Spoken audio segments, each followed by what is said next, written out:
कहाँ से आए हो आप? मैं सहारनपुर से आया हूँ जी।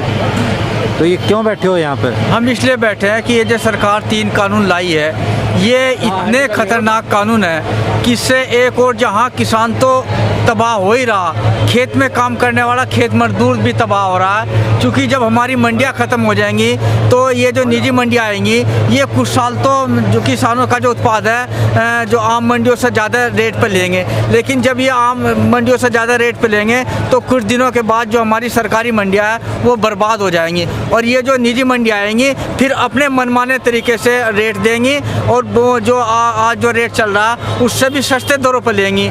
और जो दूसरा कानून ये लाई है, आवश्यक वस्तु अधिनियम, जो कानून बना हुआ है कि एक लिमिट से ज़्यादा जो हमारा गेहूँ है, हमारा चावल है, हमारा आलू है, हमारा प्याज है, हमारा तिलहन है, हमारा दलहन है, हमारा सरसों का तेल है, जो आवश्यक वस्तु, चीनी है, आवश्यक वस्तु मानी जाती थी, जिनके बिना ज़िंदगी चल नहीं सकती थी, तो ये उन वस्तुओं का आवश्यकता से ज़्यादा ही भंडारण करेंगी और फिर उसको मनमाने रेट पर जो है ना मजदूरों को देगी। जहाँ आज हम जो है गेहूँ आटा जो 120 रुपये धड़ी, 130 रुपये धड़ी हम खरीदते थे, वो फिर जब इनके पास स्टोरों में जमा हो जाएगा, ये फिर 40-50 रुपये किलो की दर से पैकेट बना कर उसको देंगे।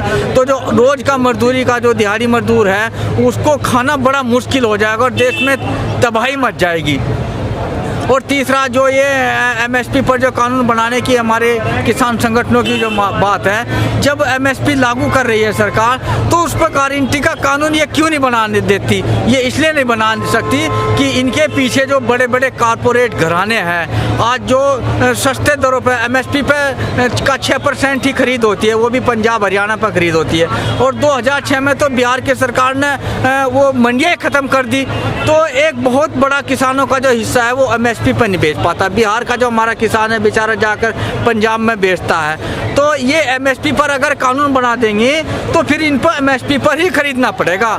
जो बड़े बड़े बिचौलिए हैं हमारे, जो बैठे हैं बाज़ारों में बैठे हैं, किसान से औने पौने दामों पर उसकी मजबूरी का फ़ायदा उठाकर उसको सस्ते रेट पर खरीद लेते हैं और फिर वही एक्सपोर्ट करते हैं बड़े बड़े दामों पर बाहर। तो जो बड़े घराने हैं, खिलाड़ी हैं, उनको लाभ नहीं होगा। तो इसलिए सरकार जो है एमएसपी पर कानून बनाने पर जो है हिचकिचा रही है। और ये मामला जो है वो भावनाओं पर जुड़ा हुआ नहीं है, ये मामला तो नीतिगत फैसलों पर जुड़ा हुआ है। नीतिगत, अगर भावनात्मक मुद्दों पर कानून बनाने की बात होती तो सरकार आज भावनात्मक मुद्दों को लेकर कानून बना देती है, लेकिन ये मामला जो है उदारीकरण की नीतियों को पलटने का मामला है। ये जो मुद्दा है ये निजीकरण की नीतियों को पलटने का मामला है। सरकार 6 साल में रेलवे बेच चुकी, एयरपोर्ट बेच चुकी, हवाई जहाज के अड्डे बेच चुकी, बीमा बेच चुकी, बैंक बेच चुकी, LIC बेच चुकी, स्कूल बेच दिए, सरकारी आपके वो बेच चुके हैं, आपके अस्पताल बेच चुकी। तो अब ये मामला ऐसे मोड़ पर आ चुका है कि अगर ये तो सरकार के लिए भी ज़िंदगी मौत का सवाल है, किसान के लिए भी ज़िंदगी मौत का सवाल है। अगर हम एक कदम आगे बढ़ते हैं तो ज़िंदगी का सवाल है, अगर हम एक कदम भी पीछे हटते हैं तो ये मौत का सवाल है, सरकार के लिए भी, किसान के लिए भी। इसलिए सरकार भी वही डिगी हुई है और किसान भी डिगी हुई है। और किसान ने ये समझ लिया कि अगर हम एक कदम भी पीछे हट के अपने घर को जाएंगे तो सिवाय मौत के कुछ नहीं। ये तीनों कानून ऐसे लाए हैं कि ये ज़िंदगी मौत का सवाल है। और सवाल कारपोरेटों के मुनाफे पर भी डाका डालने वाला है। अगर ये सरकारी नीतियों से पलटते हैं तो कारपोरेट घराने जो पूरे देश को अपने चंगुल में ले चुके हैं, तो उनकी ज़िंदगी मौत का सवाल है। सवाल ये भारत का नहीं है, सवाल ये पूरी दुनिया का सवाल है कि जहाँ जहाँ पूरी दुनिया में नई उदारीकरण की नीतियों के खिलाफ जहाँ जहाँ भी आंदोलन हो रहे, वो तमाम एक बड़े पैमाने पर विस्फोट होगा उनको अपने देशों में भी।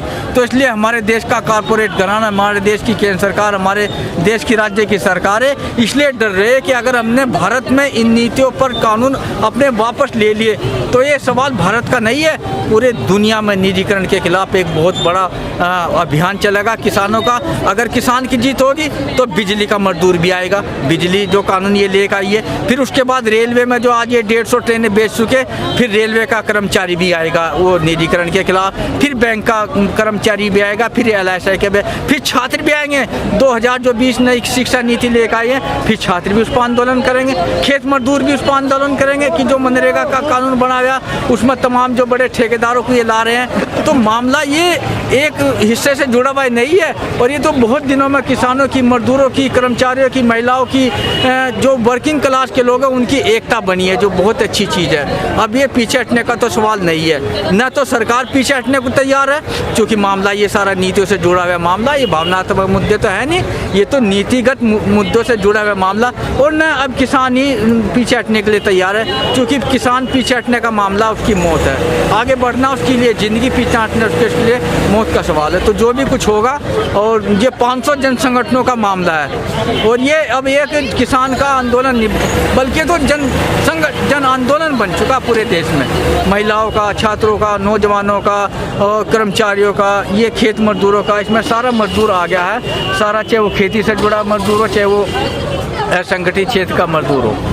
अब जो धरने में बैठे साथी, जो आंदोलन में साथी है, अब उन्होंने पक्का मन बना लिया कि हम संघर्ष करते हुए सड़कों पर मर जाएंगे, मर के हम शहीद का दर्जा होगा, हमारे जो डेड बॉडी है हमारे झंडे में लिपट कर हमारे गांव जाएगी, लेकिन हम किसी भी सूरत में बिना इन तीनों कानूनों को, एमएसपी की गारंटी वाला कानून बनाए बिना हम अपने घर को नहीं जाएंगे।